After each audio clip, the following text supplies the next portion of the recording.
Hello everyone. In this video we discuss about the case study given in last year question paper 2024 of class 10th math standard. So the question number first is of case study 36 question number. तो यहाँ पे आपको जो एक आपको carton given है और एक आपको क्यूबॉइडल मिल्क पैक गिवन है और एक आपको एक जो है कप दिया हुआ है that is in the shape of cylinder. तो यहाँ पे क्या है 500 ml milk is packed in the cuboidal container of dimension 15 centimeter, 8 centimeter and 5 centimeter. These milk are packed are then packed into the cuboidal carton of dimension 30 centimeter, 32 centimeter and 15 centimeter. Clear? तो first जो part है that is find the volume of the cuboidal carton. तो carton की value हमें निकालनी है और volume निकालनी है। अब देखो जो हमारे पास क्या होता है, जो क्यूबॉइडल है, क्यूबॉइड की हमारे पास जो वॉल्यूम होती है दैट इज वॉल्यूम क्या होती है, length into breadth into height. Cuboid का जो फॉर्मूला होता है, तो कार्टन का जो डायमेंशन है दैट इज 30, 32 इंटू 35 इंटू 15। तो 30 इंटू 32 इंटू 15। तो हमने क्या करना है, इन तीनों की मल्टीप्लाई कर देनी है 30, 32 एंड 15। तो इसका आंसर आएगा that is 14400 centimetre cube. This is the volume of the cuboid carton. Now the next is A part is find the total surface area of the milk packet. Milk packet जो milk packet है वो है 15, 8 and 15 5 centimetre का। तो देखो total surface area निकालना एक तरह का क्यूबॉइड का। क्यूबॉइड का टोटल सरफेस एरिया होता है, टोटल सरफेस एरिया क्योंकि जो पैक है वो बंद होता है that is 2LB plus BH plus HL। तो हमारे पास 2 into length is 15 into 8 plus 8 into 5 plus 5 into 15। Clear? तो यहाँ पे हमारे पास आ जाएगा 2 इंटू 120 प्लस 40 प्लस 75। अब इनको हम जब प्लस करेंगे that is 160 plus 75 is 235। That means this is equal to 470 centimetre square क्योंकि ये टोटल सरफेस एरिया है। Next part B is how many milk packets can be filled in a carton. तो अब हमने ये बताना है कि मिल्क पैकेट में से कितने कार्टन फिल हो सकते हैं। तो जो बड़ा चीज होता है उसकी वॉल्यूम को हम छोटे सिंगल पैकेट की वॉल्यूम से डिवाइड कर देंगे तो कितने पैकेट्स आएंगे। तो पहले हमें वॉल्यूम क्या निकालना पड़ेगा मिल्क पैकेट का।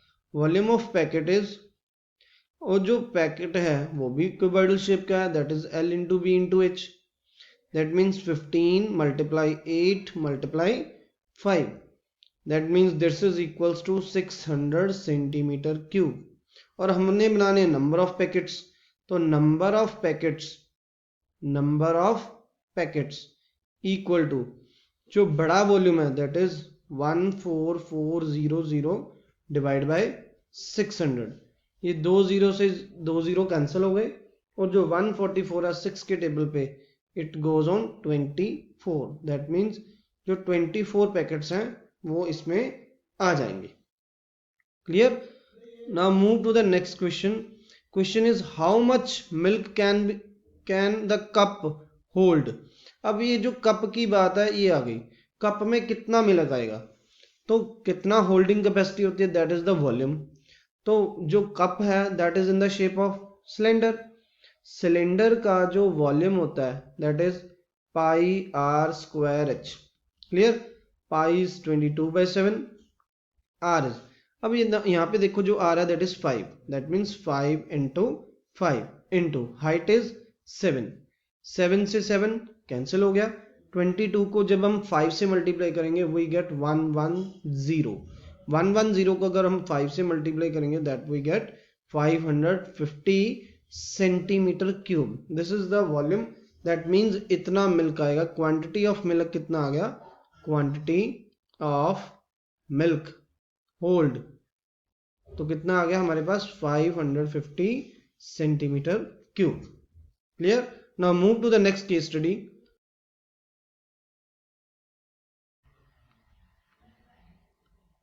Now the question number 37 is, तो यहाँ पे आपको एक ग्राफ गिवन है, क्लियर। तो नीचे जो क्वेश्चन है वो आपको गिवन है, that is based on the above answer the following questions. तो ऊपर जो हमें ग्राफ गिवन है उसके अकॉर्डिंग हमने क्वेश्चंस के आंसर्स बताने हैं। Find the mid point of joining segment F and G. तो यहाँ पे देखो जो एफ पॉइंट है, दिस इज लाइक दिस। तो जो एफ के कोऑर्डिनेट्स हैं वो क्या आएंगे, -3,0, क्लियर। और उसके बाद जो जी पॉइंट है, जी पॉइंट कहाँ पे है, ये रहा। तो जी पे आपकी x की वैल्यू 1 है और y की वैल्यू 4 है, तो दैट मीन्स 1,4। तो इसका हमने मिड पॉइंट निकालना है। तो मिड पॉइंट का फॉर्मूला होता है, मिड पॉइंट का फॉर्मूला होता है x1 plus x2 upon 2 y1 plus y2 upon 2। तो ये आपका मिड पॉइंट का फॉर्मूला है। तो हमने मिड पॉइंट निकालने के लिए -3 plus 1 upon 2 comma 0 plus 4 upon 2, clear. तो this is -2 upon 2 comma 4 upon 2, that means this is -1 and this is 2. So -1, 2 is the midpoint of a line segment joining F and G. So this is the answer of part number 1. So second part is, what is the distance between point A and C? अब ये जो A point है उसके coordinate क्या आएंगे, 3,4। तो A जो point है दैट इज 3,4 और दूसरा पॉइंट जो C है, दिस इज C इज -1, -2, -1, -2। तो अब हमने यहाँ पे जो डिस्टेंस फॉर्मूला लगाना है, तो डिस्टेंस क्या होता है, distance is equals to square root of x2 minus x1 square plus y2 minus y1 square, clear. अब यहाँ पे this is x1, this is y1, this is x2, this is y2। तो यहाँ पे देखो x2 की वैल्यू है -1, minus of minus -3, यहाँ पे स्क्वायर आ जाएगा, plus y2 is -2, y1 is 4 square, clear. Now we get -4 square plus -6 square, that is equals to 4 square is 16, 6 square is 36. We get √52 unit. तो ये आपका क्या आ गया, डिस्टेंस आ गया पॉइंट ए एंड सी का, clear. Now move to the next part. अब इसी का जो नेक्स्ट क्वेश्चन है वो नेक्स्ट पेज पे है। Find the coordinates of the point which divide the line segment joining the lines A and B in the ratio 1:3। अब यहाँ पे पहले A और B के कोऑर्डिनेट्स लिखेंगे। देखो जो A पॉइंट है, जो A पॉइंट है, A जो है वो हमारा 3,4 है और जो B है वो आपका क्या है, 3,2 है, 3,2 है। इन दोनों पॉइंट्स को 1:3 में डिवाइड करना है। 1:3 में डिवाइड करना है, दैट मीन्स उसका जो M1 की वैल्यू है 1 और M2 की वैल्यू कितनी है, 3, क्लियर। तो हमारा फॉर्मूला होता है x, y is equals to M1 x2 plus M2 x1 upon M1 plus M2, और दूसरा जो है M1 y2 plus M2 y1 upon M1 plus M2। M1 M2 क्या होते हैं, रेशोज होते हैं, क्लियर। तो यहाँ पे हमें जो M1 की वैल्यू है तो हम फाइंड आउट करते हैं। M1 is 1 into x2 is this 3 plus M2 is 3 into x1 is 3 upon 1 plus 3, comma M1 is 1, y2 is 2 plus 3 into 4 upon 1 plus 3, clear. तो यहां पे देखो हमारे पास क्या आ गया, 1 into 3, 3 plus 9 upon 4, comma 2 plus 12 upon 4. This is 12 upon 4. We get 14 upon 4. We get 3, comma this is 7 upon 2. तो ये आपका क्या आ गया? आंसर आ गया. Clear? Now move to the next question. What are the coordinates of point D? तो हमने D के coordinates बताने हैं. तो D पॉइंट ये रहा. D पे जो x की value that is -2, this is -2 और y की वैल्यू कितनी है? -5. So this is the coordinate of D. तो D का आंसर आ गया हमारे पास -2, -5. Clear? Now move to the next case study that is given in the last year question paper. So the question is,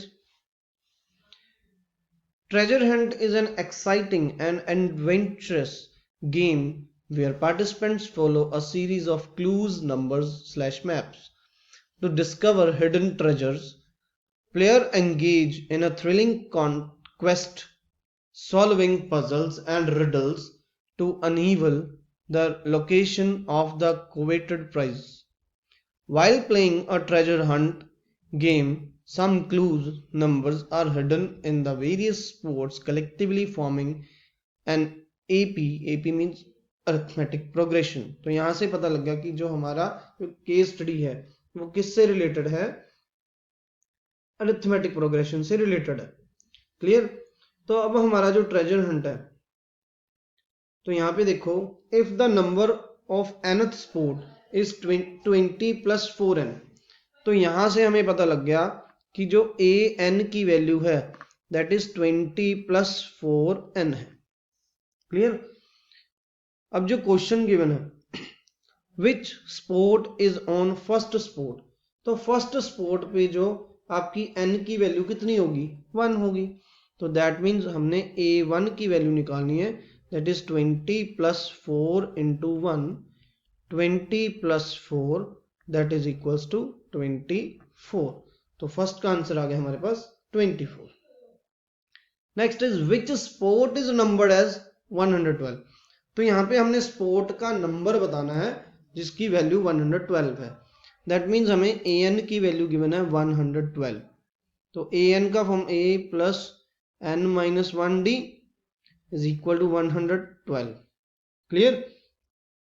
अब हमें a की जो वैल्यू है an, तो हमें an की जो वैल्यू है हमें डायरेक्ट गिवन थी. क्या गिवन है? 20 + n.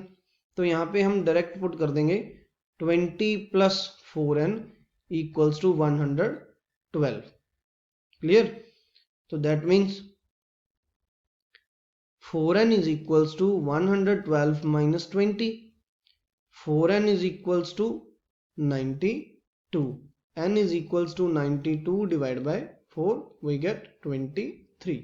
So जो 112 है वो 23rd spot है. Now next question is, what is the sum of all number on the first 10 spots. तो हमने S10 की वैल्यू निकालनी है. तो S10 मीन्स फॉर्मूला क्या है? n/2 2a + n - 1d. और n की वैल्यू कितनी है हमारे पास? 10.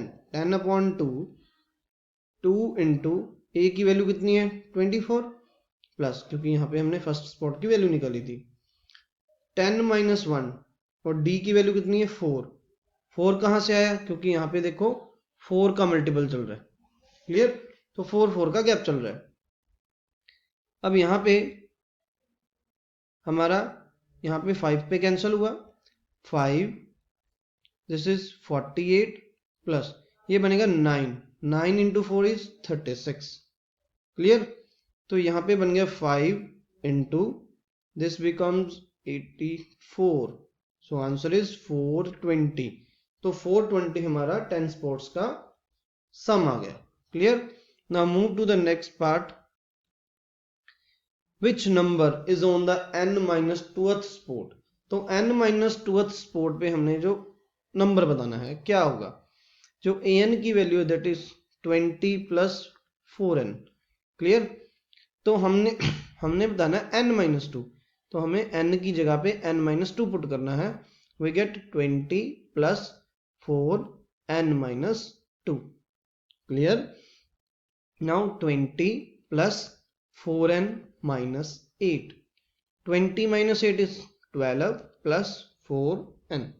तो ये जो है 12 plus जो 4n है is the number on the n-2th spot.